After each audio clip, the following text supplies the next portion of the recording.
राइमोसेप्टोरिया tritici जैसे आंतों के फंगस पर अब शोध चल रहा है। जर्मनी के कील विश्वविद्यालय में थॉमस बॉश की टीम ये पता लगाने की कोशिश कर रही है कि ऐसे फंगस का आंतों के लिए क्या महत्व है और हमारे स्वास्थ्य में ये फंगस क्या भूमिका निभाते हैं। कितने सारे अनसुलझे सवाल हैं। फंगी बैक्टीरिया के साथ कैसे संपर्क करते हैं? वे सभी हमारी मेजबान कोशिकाओं से कैसे संपर्क करते हैं? फंगस अचानक कैसे बीमारी फैलाने वाला बन जाता है? क्या ये इसलिए है क्योंकि आंत में मौजूद अन्य सूक्ष्म जीवों की आबादी में बदलाव आता है या उन्हें परेशानी होती है? हम इनमें से कुछ भी नहीं जानते हैं। शोधकर्ता जीवन शैली से जुड़ी बीमारियों जैसे डायबिटीज, मोटापा और क्रोनिक इन्फ्लेमेटरी बाउल डिसीज के बारे में और जानना चाहते हैं। आंतों के फंगस इनमें क्या भूमिका निभाते हैं? पोषण विशेषज्ञ ज़ीलिया शेफर भी आंतों के फंगस पर और ज्यादा शोध करना चाहती हैं। हम कई लोगों को अतड़ियों की ऐसी समस्याओं से पीड़ित देख रहे हैं जिन्हें फिलहाल हम समझ नहीं सकते। ज्यादातर मामलों में सारी जांचों के बावजूद रोगियों की परेशानी बनी रहती है और हम आमतौर पर तमाम सूक्ष्म जीवों का असंतुलन देखते हैं। फंगी एक कोशिकीय या बहुकोशिकीय जीव हैं जो मानव शरीर के कई हिस्सों जैसे मुंह, कमर या आंतों में मौजूद होते हैं। इनमें सबसे आम कैंडिडा अल्बिकन्स नाम का ईस्ट है।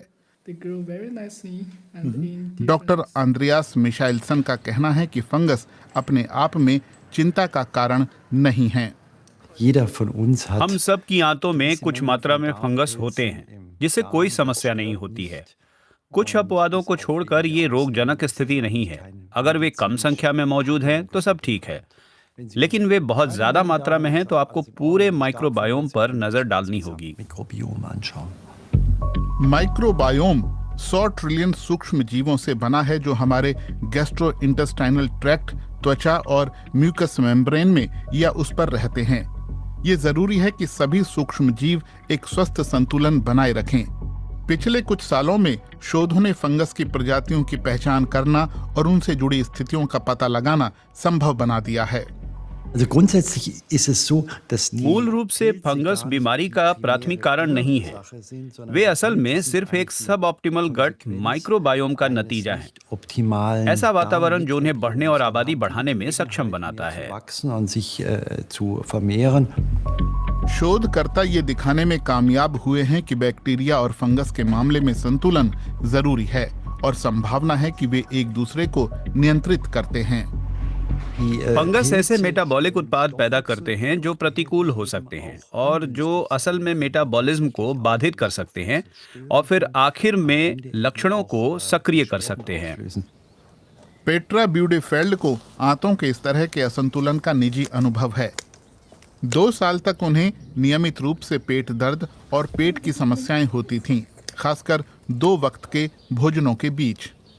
जलन का एहसास मेरे मुंह में, मुंह के कोनों में और मेरी जीभ पर। खाने के बाद मेरा पेट थोड़ी देर के लिए शांत हो जाता था, लेकिन 1.5 घंटे बाद जलन फिर से शुरू हो जाती थी। मसालेदार या खट्टी चीजें मेरी आंतों पर तुरंत असर डालती थीं। पेट्रा ज़ीलिया शेफर से मिली। पोषण विशेषज्ञ ने उनके बताए लक्षणों को ध्यान से सुना। फिर उन्होंने पेट्रा ब्यूडेफेल्ड की जीभ से स्वाब और साथ ही लार का नमूना भी लिया।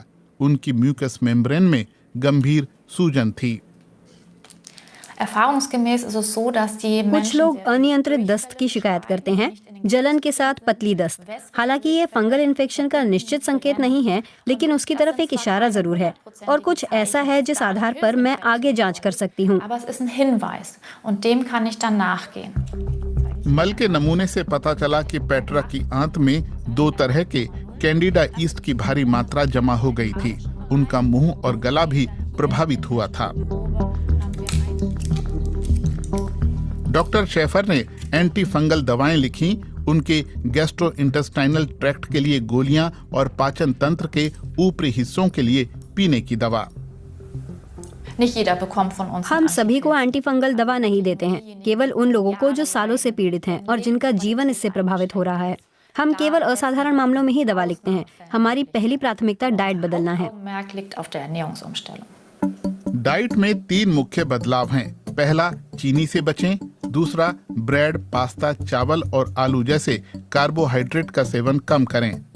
और तीसरा, हर दिन दही, छाछ या केफिर जैसे प्रीबायोटिक खाद्य पदार्थ का सेवन करें।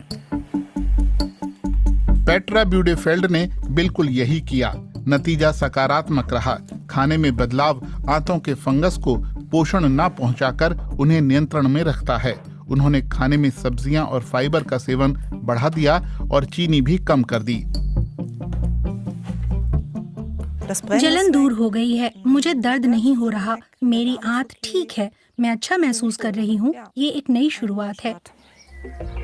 शोधकर्ताओं के लिए अब ये स्पष्ट है कि आंतों के फंगस स्वास्थ्य और तंदुरुस्ती के मामले में अहम भूमिका निभाते हैं और इस मामले में संतुलन भी बहुत जरूरी है।